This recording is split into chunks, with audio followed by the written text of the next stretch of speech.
Hello and welcome to the Stansberry Investor Hour. I'm Dan Ferris. I'm the editor of Extreme Value and the Ferris Report, both published by Stansberry Research. And I'm Corey McLaughlin, editor of the Stansberry Daily Digest. Today we talk with the Bear Cave editor, Edwin Dorsey. We've had Edwin on before. He's not like anybody else because all he does is short sell research, and he's definitely somebody you ought to be reading if you're not doing so already. I know he'll have a lot of great things to teach us. Get your pens and pencils out and get ready. So let's do it. Let's talk with Edwin Dorsey. Let's do it right now.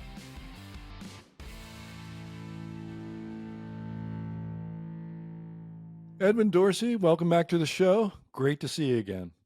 Dan, Corey, it's an honor to be back. I'm so happy to be back here.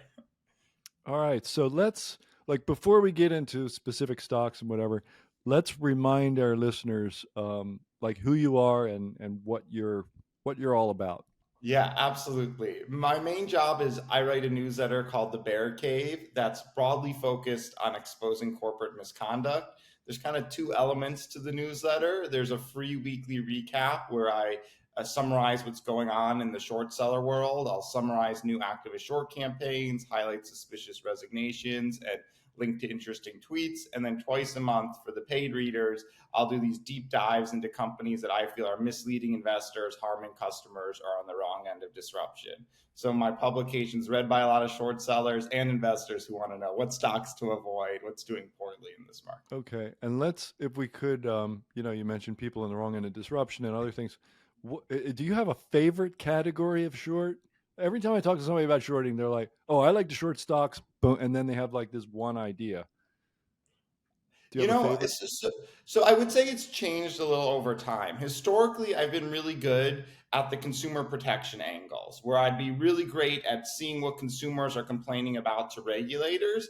Under this administration, this isn't the environment for those types of shorts. Companies that so now I've shifted a little more to focusing on companies on the wrong end of disruption. So I would say my favorite shorts right now are companies that I believe are going to be hurt by AI or some other form of disruption. All right. So that sounds like a good idea to me.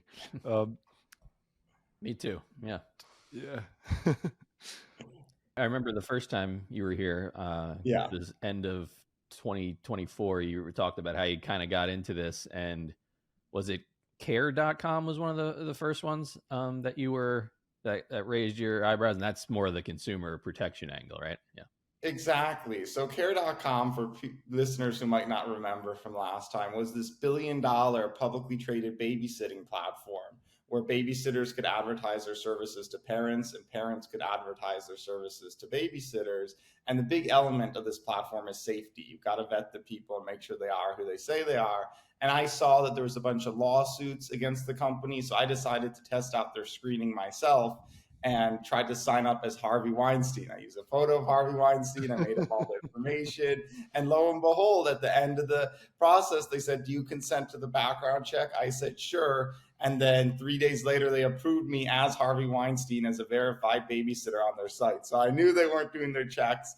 And those are the types of shorts or diligence I've done historically. But now I'm focusing a lot on more of the disruption and a lot of US listed China scams. Those are kind of my two focus areas now. I'm glad you mentioned both of those.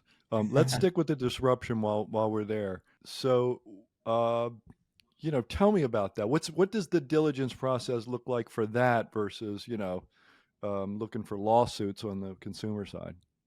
Absolutely. So for disruption, it's going to depend on what it is. There's kind of two big fields of disruption I'm looking at, which is AI and lab-grown diamonds replacing natural diamonds. We can talk about each of those. With AI, it's very company specific. So one of the companies I've criticized in the past that I was really proud of is Chegg. For those who don't know, Chegg was a multi-billion-dollar homework help company where students would go pay Chegg a monthly fee for help on their homework or getting answers. And right away, just as somebody who was in college not that many years ago, I knew this ChatGPT would be a perfect replacement for Chegg. It's giving you the answers right away. It's a lot cheaper. It's a lot faster. It's a lot more user friendly. So you don't want to just go off gut intuition. You want to find evidence to back up your claim. Now, sometimes it's in the financials, but if it's in the price in the financials, it's kind of too late and the market's reacting.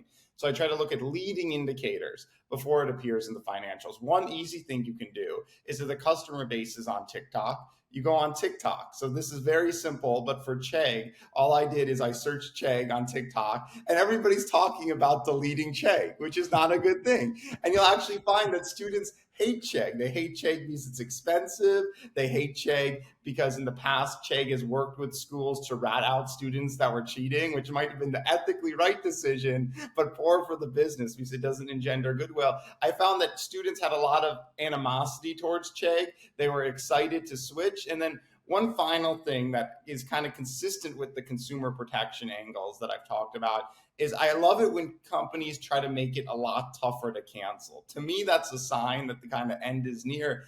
And if you look at Chegg, and I document this in the Bear Cave, they made their cancellation flow from a simple, just click to cancel to this really weird 7-step process. You cancel. Are you sure? Are you absolutely sure? Can we give you a win back offer? Can second win back offer? Literally 6 stages. And then at the end, they would say, oh, we're sorry to see you go. So you'd think it would be canceled, but you need to click one more time to confirm cancellation. So you see those games, you see a lot of complaints to regulators about people getting billed after they've already canceled. You see the people leaving for a new product. So that's one example on AI.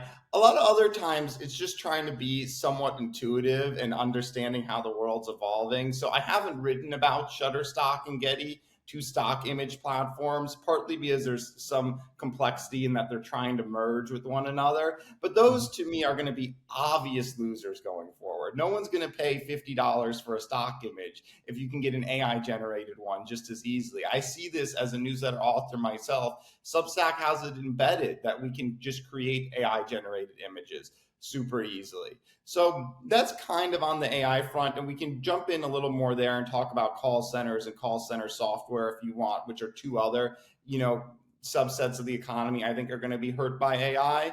Now, the other area of disruption that I think is really prime for a short is the diamond industry. Especially if you talk to younger consumers, lab-grown diamonds are becoming increasingly popular.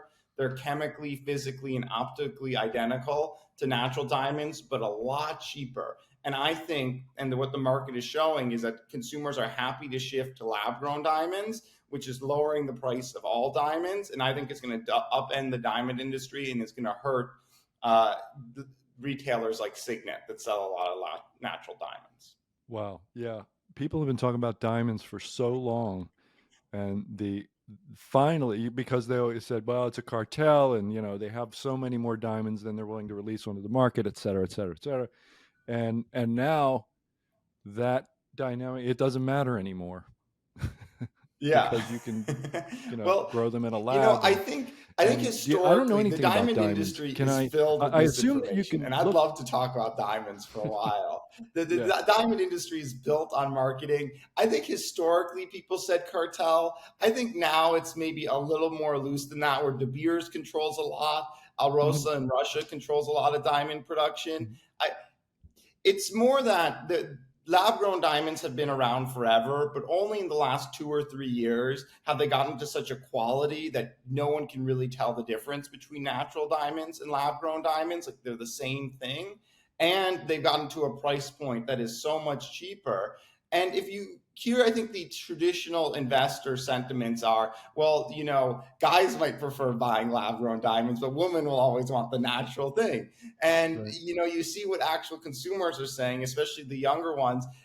The trade-off is simple. If you can get a bigger diamond that's higher quality, that's half the price, and spend more on your honeymoon, plus it's ethically sourced and doesn't involve any child labor negatives on the environment, that's a trade-off basically 9 out of 10, millennials will want to make. And everybody's shifting towards lab-grown diamonds.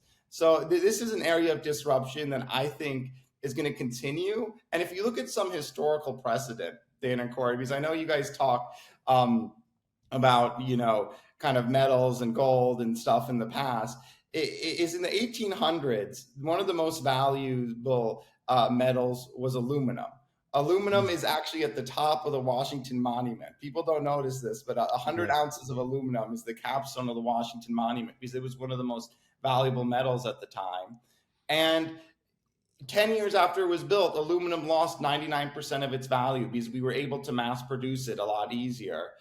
I think lab-grown diamonds are the same thing, where now that we have an influx of lab-grown diamonds, we're going to see the price of diamonds fall so much, it's going to become commonplace. And when something becomes commonplace, nobody wants it anymore. It used to be that women in the 1800s would have aluminum jewelry. Now nobody wears that. With diamonds, it used to be, people will have diamond jewelry in the future. It's so commonplace and so cheap, nobody's going to want it. I understand the idea that Signet, for example, takes a hit on their natural diamond inventory, right? We get that part. But couldn't they become like the biggest seller of lab-grown diamonds? Does this necessarily mean that they have to take a long-term hit to their business? That's a great question. And I think the answer is a little bit nuanced, which is screwing with the marketplace. Signet, in some ways, natural diamonds are good. Lab-grown diamonds are good for them because the margins are higher. So even if it's a slightly lower price point, it's very cheap to produce. You can sell it still. So the margins are huge. I would say there's some evidence that Signet doesn't want a lab-grown diamond future, especially for engagement rings. Signet has kind of two divisions: engagement rings, which are about half the business, and fashion jewelry like earrings and bracelets with the other half. And we'll talk about each. So for engagement rings, they very clearly do not want a lab-grown future, and that's bad for them. And I'll explain why. But the indication that we know they don't want lab-grown is they've been launching new ad campaigns to push consumers back towards natural diamonds. They've had warnings to their receipts saying that lab-grown diamonds may not hold their value, which is true, but natural diamonds won't either. They've said they've put out initiatives to retrain their store employees to push people towards natural diamonds. So for management and everybody, we see that they prefer a natural diamond future, which means if this lab-grown diamond trend continues, it's probably going to be a negative. So even if the selling prices are lower, why does lab-grown hurt them for engagement rings if the margins are so much higher? And the argument I would make is, even though it might be a temporary benefit if people shift to lab-grown, in the long run, it's going to kill you, because the history of lab-grown, and that this is continuing, is just they get cheaper and cheaper and cheaper, and the selling prices go down and down and down. And this effect has been happening so much that it's also pressuring natural diamonds, where natural diamonds for the longest time were flat to going uppish. Even in 2022, they hit like an all-time peak, partly because of the Russia-Ukraine war and the supply being constricted. And only now are diamond prices really starting to free fall. So when lab-grown kind of becomes the standard and becomes endlessly cheap, and now anybody can retail it and you can buy them online or at Walmart or anywhere, then that's going to put pressure on the price of natural diamonds. It's going to put pressure on the price of lab-grown diamonds. And Signet's most profitable part of their business is selling kind of warranties and extended service agreements on the engagement rings people buy. So for a 10% markup, you can buy these warranties. That becomes, less profit when the selling prices are lower. And if lab-growns truly become so commonplace, will people even want these warranties? So in the short run, it might not hurt them this much, because they're going to be going from a higher to lower selling point, but with higher margins. But in the long run, if the prices just continuously decline, which is the market showing what is happening and is what you'd naturally conclude, that would hurt them. Likewise, on the fashion jewelry side, so far it's a temporary benefit, because now consumers can get really nice diamond jewelry for a lot cheaper. But in the long run, what we've seen historically is when these things become so commonplace, nobody will want them. And that's kind of the bet I'm willing to make. And at the end of the day, if you're the world's largest diamond retailer, whether it's lab grown or natural, if the price of diamonds continuously fall, that's going to hurt you. And you even look at other lab grown diamond companies like Brilliant Earth.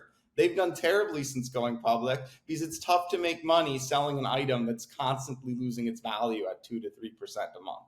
My last thought about this is just that I could see somebody serving the very, very high-end customer surviving and absolutely thriving by selling only, the super grade A natural diamond, like whatever the highest rating of a diamond is. I have no idea. I don't know anything about diamonds in that regard. But, that's obviously not a large market. And it's a guess that might even occur. But yeah, this sounds interesting, and it sounds bad for Signet. Yeah, it does. Yeah. In addition to being the short, I mean, it's also just a fascinating like case study in the technology meeting like natural resources, and that's played out over time, over history. It's interesting to hear it about diamonds. That is a great insight. Yes. Well, thank you. And to piggyback a little bit on what you said, Dan, which is maybe at the very high end, people will stick to natural. Part of me is a little hesitant when I hear that, because there's really no way to tell the difference. Even jewelers cannot tell the difference anymore, where professional jewelers are being fooled. Now, that could be true. And if it is true that the high end sticks to natural, Signet doesn't cater to the high end. Signet caters to the lower and middle income consumer. They have the Jared, the Zales, the K. They're kind of mall based. They had those commercials, every kiss begins with K. Their customer base is totally different, which is like, even just being a mall based company, that's a little dying. Typically, the independent jewelers give a much better value proposition than the Signet, which invests so much more in marketing. I've been in a few of the stores. It seems a little outdated and old. So, there's Cody, CODI, is a publicly traded company that owns Lugano Diamonds, which is the very highest end, and they only do natural diamonds. They're going to be the ones that, if your intuition is correct, will benefit. But Signet, I think, on all ends is going to be hurt. Yet we've seen the stock rally a ton recently, and it's just because this huge long-term headwind is actually a short-term benefit in a way, and I think that's befuddling the market.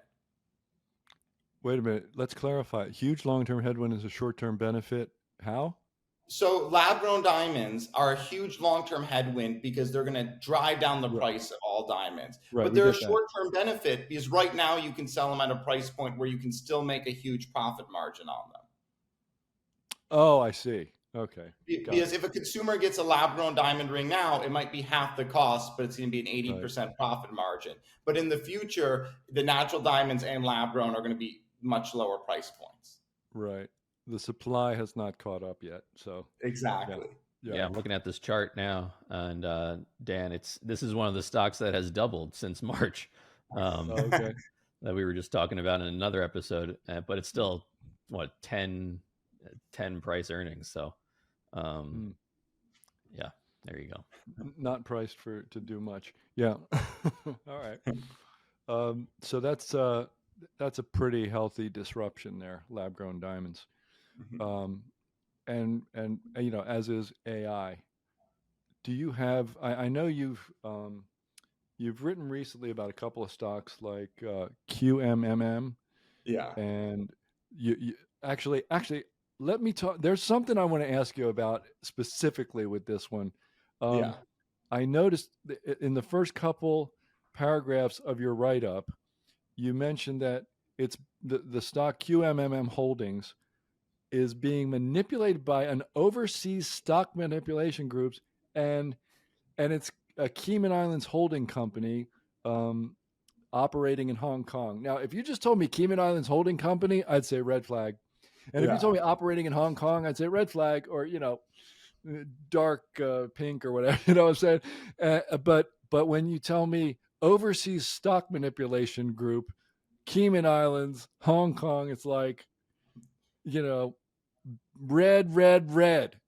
It's just, and how do you know though? Like, how do you identify something manipulated by an overseas stock manipulation group? Most people probably don't even know this exists, I'm thinking.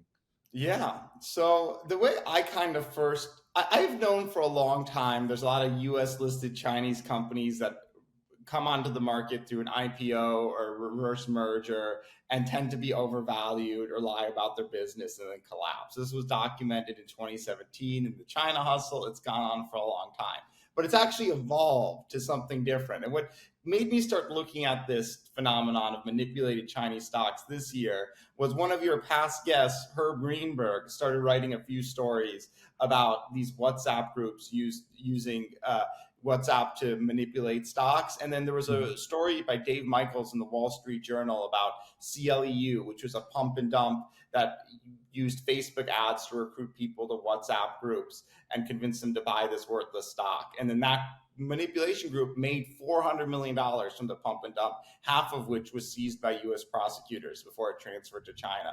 And seeing those two things, Herb Greenberg's kind of talking about it and Dave Michaels is talking about it, and there's a lot of money here and there's publicly traded securities, made me want to dive in headfirst and understand what is actually going on.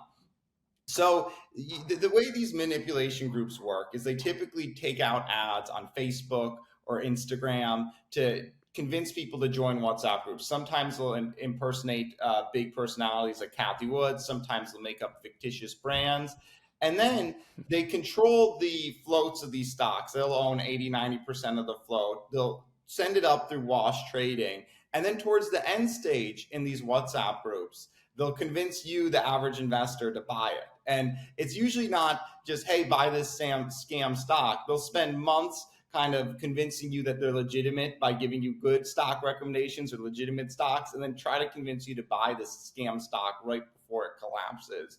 And I've gotten in a lot of these WhatsApp groups. I know a lot of people in the WhatsApp groups. I've even made a website where anybody can upload screenshots from these WhatsApp groups into like a crowdsourced library. And that's allowed me to more accurately kind of predict how these scams are evolving and when they're going to collapse. So I've written about 4 in the bear cave so far. 3 have already collapsed. QMM is kind of in the process. QMMM is in the process of collapsing. But it's definitely a huge focus area for me that I love to talk about. Okay. Have you ever shorted Canadian stocks? No, I know there's a lot of, a lot of manipulation there, and they do like more paid stock promotion. The WhatsApps are slightly different, and I think on a much larger scale too. Okay. Interesting. And so specifically QMM, which I didn't tell the listener what they do. It says digital media advertising service, virtual avatar, and virtual apparel technology company. Whatever any of that means. I'm not sure what all of that means. Virtual apparel technology. All right. Yeah, virtual avatar.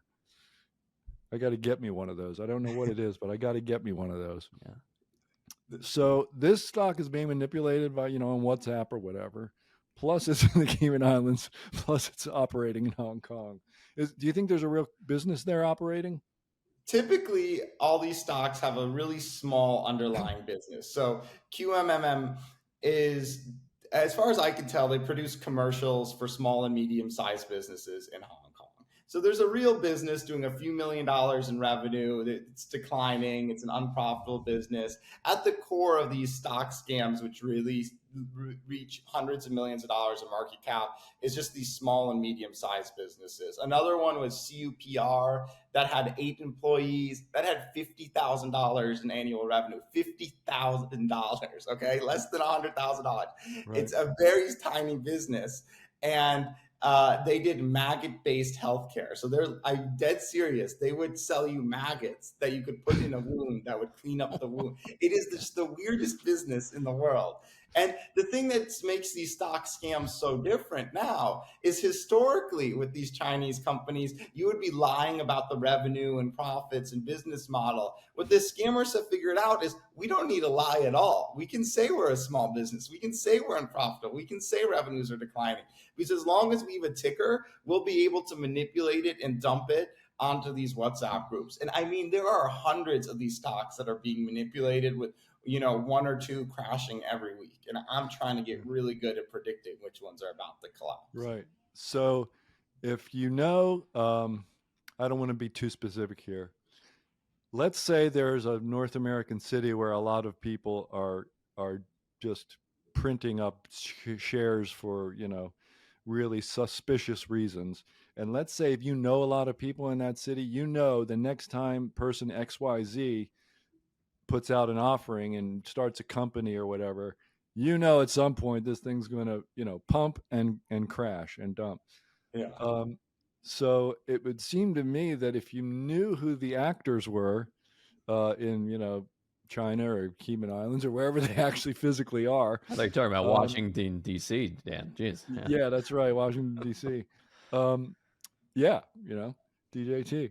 you could just kind of look for their next thing. I mean, do you look actively for the people who tend to be behind these things, or do you not have to worry about that because for whatever reason?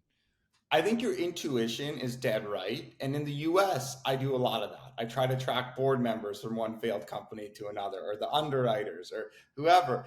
With these Chinese companies, it's not really that simple, because the businesses, I think, are unconnected and the boards are kind of like unconnected.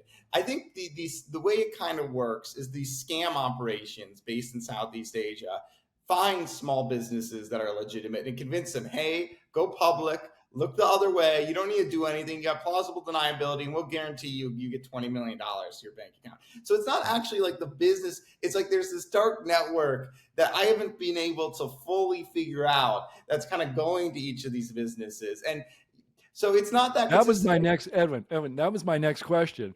Are they starting scam businesses, or are they doing what you're saying? Right? They're approaching real small businesses. Yeah.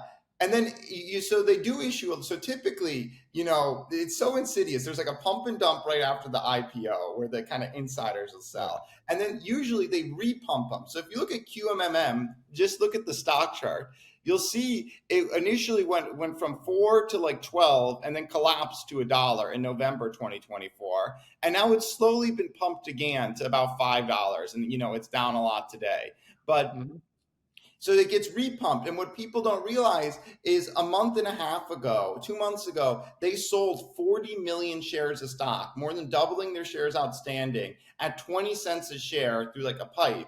And you might wonder, who are these investors? And the investors are in these like pipes are all the same. They're the scammers, but they don't disclose who the scammers are. They never say the names of the scammers buying all the stock at 20 cents that's now going to be dumped at $5 in these WhatsApp groups to people before they collapse. So it's not easy for me to track the individuals, because the ones who we do get disclosed are kind of irrelevant and like a byproduct of the scam, and the ones who actually matter are hiding their identity.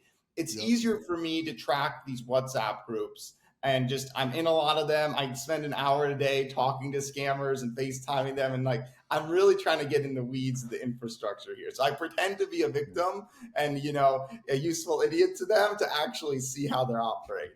That's awesome. Yeah. So just to let the listener know what we're looking at here, since January the 1st, the low on this stock was April 11th, 65 cents. The high was August 26th, $5.17. And it doubled in the month of August. The stock did. It doubled from August 11th to the 26th, not even the whole month. I mean, just breathtaking, right? Yeah. Amazing. And it's crazy. And because the scammers are being issued a ton of stock at, well below market, they're making a killing. Like, I estimate this is over $10 billion a year going from US investors being promoted stocks in WhatsApp groups to overseas stock scammers. And, the back of the envelope math is, we know from the Wall Street Journal article, CLEU, and the kind of indictment there made $400 million. And there's more than 25 of these every year. 25 would come out to about 10 billion a year. Something funny though, is so you join these WhatsApp groups like I do, and they start telling you, to try to build trust, buy Rocket Lab, sell it 2 days later. Buy Palantir, sell it 2 days later. So they give you a bunch of legitimate recommendations, but this enterprise is so profitable, they can invest in things to make the scam seem more legitimate. So one of the fake WhatsApp groups I'm in is called F&C Asset Management, okay? And there's a real firm called F&C, but these guys are impersonating them. And they told me, do these trades, and I'm pretending to do the trades, and they want screenshots to verify you're doing the trades so they know you're real and following their advice. And they said, you're such a good person. You're following our AI-driven plan.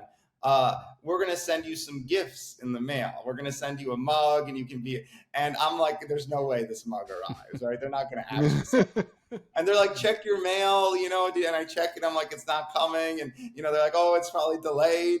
But, I checked my mail, and I actually got a real mug from the scammers. So this is a scam group impersonating a real asset management firm, sending me like branded tumblers to encourage me to continue to be part of the scam. This came from a scam group spending like $50 to ship me like tumblers and stuff because they're so profitable, and all they need to do is just seem legitimate. So this whole dynamic people kind of have of, oh, scammers are going to try to get me to transfer money to them, that's kind of outdated. Where now it's like they can just get the money by convincing you to invest in a NASDAQ stock that is going to fall 95% in a day. So Edwin, it's really funny how much it's evolved and how crazy. bad regulators have been at stopping it.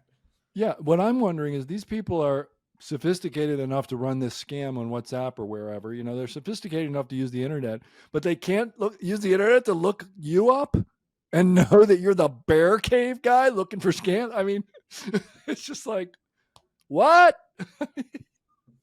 Yeah, it seems crazy to me.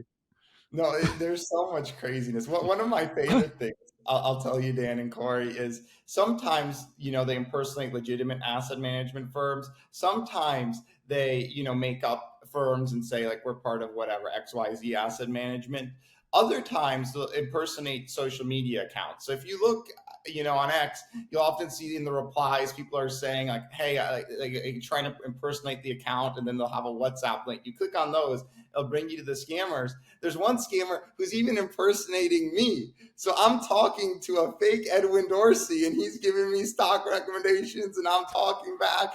And there's just nothing stopping these guys. It's super profitable. It's getting surreal. worse. Oh yeah, wow. It's and crazy. So you said you've put together like open source kind of repository of all these scams. Is that in your newsletter, or is that available elsewhere? No, this is freely available for everybody. I'm going to put this, you know, it's called stopnasdaqchinafraud.com. That's what the website is called. And you can go to it, and basically anybody can upload screenshots from these scam group chats. Stopnasdaqchinafraud.com.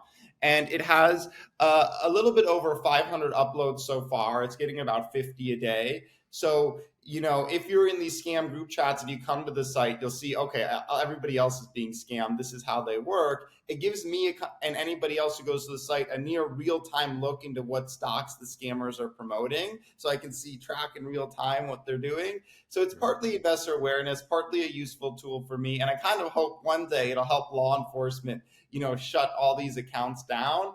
And what I've found is when you kind of free up information and try to bring transparency to, you know, issues, then that kind of leads to unexpected insights. So right now I have 600 or so, 500 or so screenshots from all these WhatsApp groups that I and others have submitted to the site. Somebody emailed me last night saying, look, I was on the site and I work in the telecom industry, and I realized all the phone numbers used by the scammers are from T-Mobile. And I'm like, how do you know what carrier? And it turns out you can actually easily find out what carrier every phone number is associated with.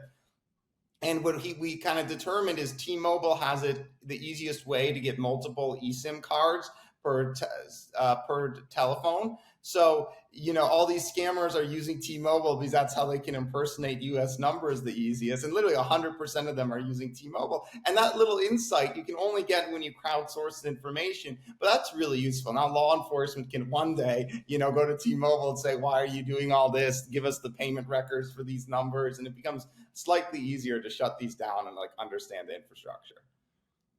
That's great. That's a great resource, like just for people in general. And then the fact that you're doing the work, and then hopefully it reveals all of it, you know? That's awesome. Yeah. And there are posts like every day. I mean, there's screenshots like every single day, and a lot of them on each of the recent days.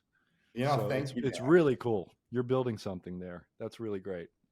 And it's not just US. Something that surprised me is I thought it's going to be a lot of US and really old people. It's not. It's international. There's posts in Arabic, in Hebrew, in, you know, I talked to somebody in Qatar who lost $270,000. It's very much international, even though the companies are always listed on the NASDAQ. And it's really sad because, you know, a lot of these people are just honest, hardworking people with a low degree of financial sophistication. They're convinced to buy it. Right. And even after they get scammed, what the scammers will often do is they'll say, oh, we have another stock to make back the money for you. And that stock will always be a scam. Like it kind of never ends. And then, towards the end, you'll be pitched recovery services. They impersonate regulators. So they'll make it seem like they're from the SEC or FBI and they want to talk to you. And they say, look, we're investigating the scammers. So the scammers will impersonate regulators investigating the scammers and say, hey, we know you lost this much. And if you pay us 10% of that, we'll recoup the money and add you to a lawsuit. And so they scam you a third time. There's no limit to the craziness that goes on. And it's just affecting ordinary people. And part of the reason I think it hasn't been shut down and we've seen no regulatory scrutiny was if it was affecting really wealthy people, I think there would be lawsuits, they would get shut down fast. But it's just affecting ordinary Americans who lose 50 to 100 grand in these schemes. And usually they're a little bit at fault, so they feel embarrassed. They don't want to come forward. But I hope with enough attention, it can change. Yep, I do too. Yeah, me too. Oh, man, it's a sad state of affairs. But I don't know. That's the way a lot of things in this world are. Like, it's no surprise to me that there are just legions and legions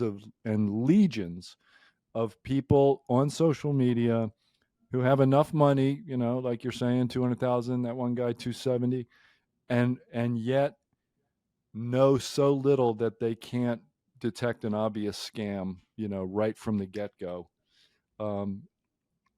That's just sort of the way it goes, isn't it? I mean, if you wipe them out here, they pop up over there. It's impossible to get rid of them almost. Yeah. I mean, that's part of the reason I think podcasts like this that just bring at least like some level of education to everybody. It's sure. So important because it can give you useful insights, but it can also just teach you kind of how the world works to avoid these like pretty obvious scams. It's just crazy. Yeah. There's just I'm the older I get and the more I think about this sort of thing. It's like levels of awareness, it's not merely forest for the trees. It's like, you're young and it's like tree, 2 trees, 10 trees, 20, and, and then you get to be 60 after doing this for almost 30 years. And it's like forest, finally it's like, you got to hike backwards 10 miles to see the forest. And that takes years. And, there's no substitute for it either. And educating people, which I think is a large part of what you do, really. Yeah. You're educating people about this, whether they realize it or not. You're teaching them what to look for. And then you have, Stop NASDAQ, ChinaFraud.com. And that is an explicit, tool for that type of education. And yet, like, you can learn to short these things, can't you? Like, you can turn it around. You can turn the tables. Yeah. So, well, there's just kind of two sides to it. There's the education and awareness side, which is great. And, one criticism people give is, well, they're only going to see your post after you've written them. Okay. And so people love to criticize you for all sorts of things. They'll say, well, it doesn't help them because they see it after you've written it. And I say that's true in most cases, but that's still good because it prevents them from being re-scammed. Once you get scammed, you lose the money and you come to my post because you wonder why the stock is down. You understand how the scam works and you're not going to invest in another one of these because people frequently just get pitched the second scam. And some people do find it before it collapses. Now on the shorting front these things, so somebody made a joke post. This isn't real, but somebody on Reddit said they lost their entire net worth shorting the companies I highlighted as scams because they took these huge positions and then it squeezed after hours. And what the scammers will do is they'll often try to, manipulate the stock after hours up to 300% just to drive out any short sellers who might not be aware. So you really, if you do short these, it needs to be small positions. The way professionals tend to short these is they take big positions in the morning and then cover right before the close. That way, if there's manipulations in the after hours, it won't affect them. After hours manipulation is a global industry. It's especially for these where they love to harm the short sellers and they kind of can control the float. So you only want to short them when they're being promoted in the WhatsApp groups, which means the float is more distributed. You typically want to do it intraday. And historically, these things collapse most frequently around 3 p.m. For whatever reason, 3 p.m.s on Wednesdays and Thursdays are like the favorite time of scammers to let these things collapse. So like once you like, I think the free part of my newsletter, I want awareness and warning. And then for the more paid professional readers, I'm like, let me tell you the nitty gritty of how these like to do it. But the big salient point I want to say is nobody should take huge short positions in these because manipulated stocks can be manipulated more. It's a risky thing. That's right. It's worth pointing out.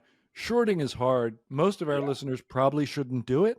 Yeah. But what I'm really just kind of figuring out here as we're talking, is that shorting is hard. Most of our listeners probably shouldn't do it, but you should really read good short research. Yes. You really, really should. I mean, there's just no substitute for it. Like what we do with, lots of due diligence and good analytical work on the long side. That's great. And it goes quite a way.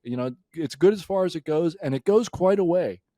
Mm-hmm. But there's a piece there that's missing if you don't read some good short research, at least now and then. There's definitely a place, even if you never short one stock. Just saying. So I have a question for you here. Yes. One of the better guys over the years who I've gotten the odd short idea from, directly or indirectly, is Whitney Tilson. Yes. And he famously was shorting Netflix, I think it was, and met with the CEO and then turned around and went long, which was the thing to do. Do you ever, I mean, you're not looking at Netflix here, or maybe you are, but you're looking at these god-awful China frauds and other things.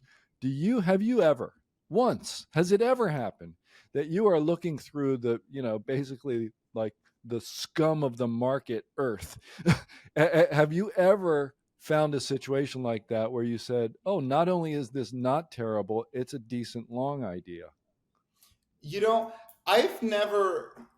So I don't short the companies I write about in my newsletter. I really try to make it clear to my readers. I make money from reader subscriptions and not trading it. So if I've done a lot of times where I start the research process digging into something that, seems like a consensus narrative and the company is terrible, but then I can't reach that conclusion. And maybe then it's a good long. That has happened a lot. But if I'm at the point where I'm writing about it in my newsletter, usually I feel like the issues are so multifaceted. There's a problem with the business and there's a kind of ethical aspect with the management team that's wrong. I'm not going to just write about it if there's an overvaluation, which could be corrected, or like a single issue. So because there's usually some like big underlying integrity issue with the businesses I write about, it's not one of those that a little bit of a governance switch can fix. Maybe like, in one or two cases, there was ones that were very CEO focused. Like I wrote about Six Flags because they had a really bad CEO, but now that the CEO is gone and they merged with someone else, maybe then it can do a little better. But most of the time, like Signet is going to, I think, suffer regardless of who the CEO is, regardless of what they announce. I think it's just kind of, really going to, so I don't do that a lot. Sometimes I see these short, I think sometimes the most consensus short ideas can be, to me, some of the worst ones. Like people love to rail against Tesla. Tesla has had so many short sellers for so long, and I'm really proud of the fact I have not once criticized Tesla in my newsletter, because I don't have an opinion on whether the stock is going to go higher or lower. I just think, there's so many worse companies out there. Like Tesla's doing useful things. Elon Musk, you might hate him, but he is a smart individual who's good at building businesses. And that's kind of, so to me, I'm proud of kind of avoiding that one, even though it may be a good short. It's not my favorite thing. And I give a ton of credit to Whitney Tilson. So Whitney wrote that Netflix, short. And then what happened is, so Reed Hastings, the old CEO founder, he had the best response ever to a short seller. And I encourage you and every listener to look at this, and this is part of the lore, is usually they love to, threaten to sue the short sellers or call the short sellers idiots or ignore the short sellers. Whitney Tilson wrote a detailed blog post. Reed Hastings wrote a detailed blog post to his friend Whitney Tilson publicly, just going point by point by point on why he thought the short thesis was wrong. And I think the stock is up 100x or something since then. Yep. And that spoke to me because you never see executives do that. And I'm just amazed more people haven't copied that Reed Hastings approach of, here in a neutral tone of voice, not being accusatory or threatening, just let me politely lay out the future. And ironically, Whitney Tilson was like a little right in the short term because Netflix stock did dip a little. But in the long run, Reed Hastings like totally was right. And that's what's kind of missing in the market is respectful disagreement, being measured. And if I ever saw a CEO respond like that to an activist short report, writing a detailed, respectful, non-inflammatory blog post, to me, that's the one sign that'll make me think I want to get long this heavily shorted stock. Yep.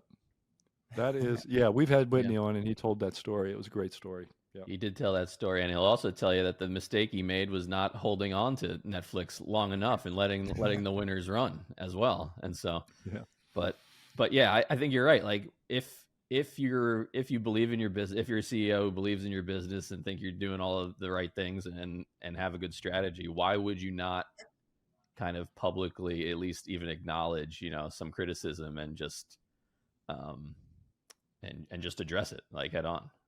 When they don't, that's a signal too, right? So, or when the various levels of denials and going silent, like that's a signal too, right?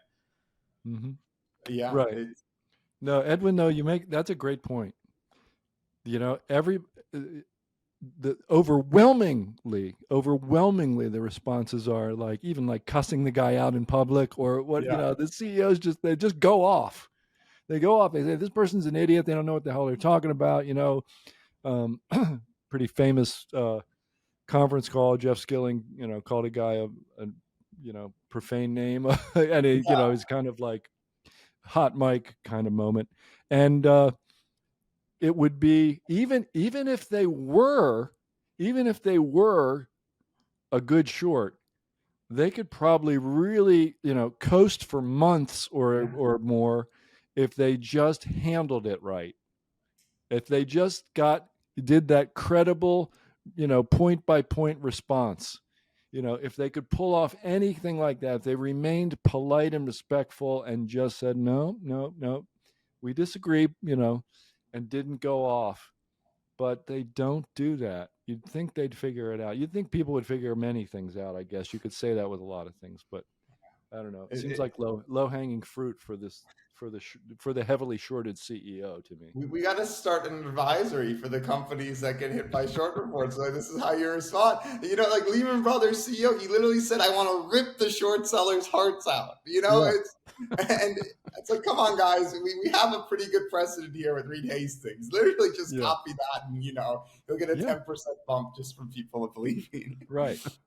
Right. Just from that little extra doubt, because right now, as it is, boy, you get the right guy putting out a short report on you, and the day he puts it out, you are just crushed. So yeah, that'd be nice. Well, I don't know if it would be nice, but it would be logical. Yeah. And who knows, if you got more people to behave reasonably, maybe there would be some kind of self-fulfilling prophecy. Maybe maybe we could educate people to the point where some of them might see the error of their ways, and if it's 1 in 1,000, it's worth it. Yeah. Just prayers, hopes and prayers is all that is. I just want to put it out there. I got to, I'm getting older. I got to put this stuff out in the universe because, you need to leave as many good vibes as possible behind you. But yeah, I figured that,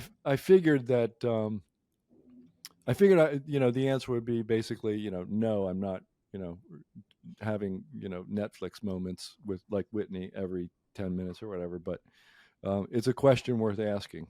Yeah, that was a long way of answering no.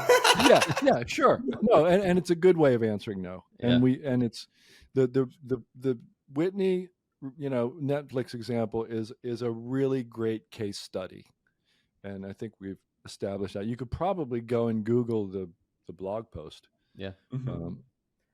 Before we get out of here, I do want to circle back to the AI sector that you're looking at, just briefly, on the companies that are, I guess, viable to be disrupted, or the sectors, or like the top, like, I don't know, one or two that you're looking at right now?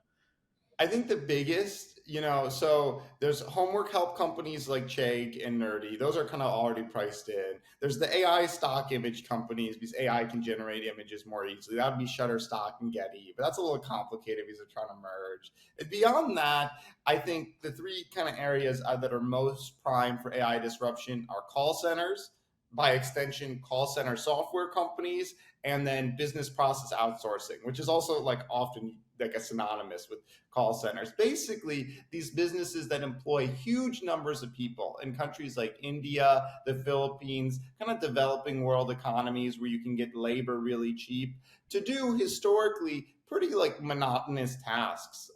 Some of these business process outsourcers, they all say we're not going to be hurt by AI, but I like looking at their customer case studies. What have you actually done for customers? And one of the business process outsourcing companies said, we worked with the bank and we transcribed 500,000 hours of like recorded audio from their customer service departments. I'm like, AI is perfect for that. We analyze, we have humans approve or deny accounts based on risk metrics. I'm like, AI is perfect for that. Even now with call centers, increasingly, we're going to see calls, customer service issues being prevented before a phone call by AI. We're going to see AI, a lot of times in call centers, the work is a human answering and then routing you to the right person. We're going to see AI do that more. I think the future of customer service is going to be more in-app based. People solve their own issues, and then when you can't, you go to an AI and you explain the issue, and if they can't solve it, then it goes to a human very briefly who has all the context they need to make decisions. If you look at, I looked at the earnings call transcripts for a lot of major public companies, and they all said call centers, contact centers, whether it's a bank or a telephone company, these huge organizations that have big call centers. They said this is going to be a point of cost savings for us because we can use AI automation to get rid of a lot of the manpower there. I think it's a little bit, it's something that's going to take maybe a year or two to play out, but I would not want to be long any call center, business process outsourcing companies. Teleperformance is a big one in France. Concentrix, CNXC is a big one in the United States. Those are ones that I just think, the headwinds are so strong. This is not a business prime for the future. All right. Well, thanks for that. I mean, I'm writing all that stuff down. I'm writing down like every ticker, every company, everything.